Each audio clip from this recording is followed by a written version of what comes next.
animacijos būrelyje vaikai kuria animacinius filmus pieštus ranka. Tai tradicinė animacija. Pagal scenarijų ant kadruočių lapo piešia filmo kadruotės.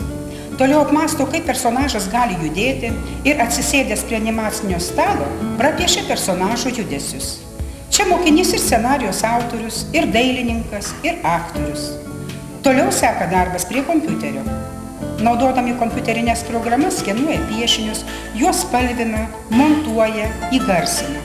Savo sukurtus filmus vaikai gali rodyti įvairiuose respublikiniuose bei tarptautiniuose festivaliuose.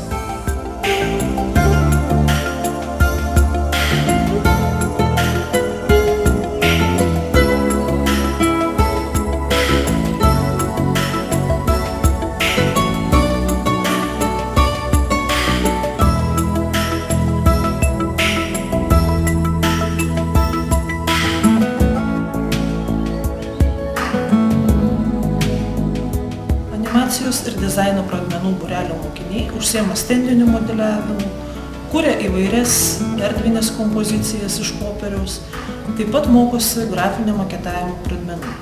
Popieriniai modeliai gali būti naudojami kuriant animaciją. Tai būtų lėlinė animacija, taip pat marionetinė animacija. Būrelio mokiniai taip pat kuria ir tradicinę animaciją, stop motion animaciją, naudodami skaitmeninės vaizdo kameros ir fotoaparatus. Kiti tiesiog atlieka bandymus, kurdami smėlio animaciją. Anime gerbėjai gali piešti, naudodami šio žanro techniką.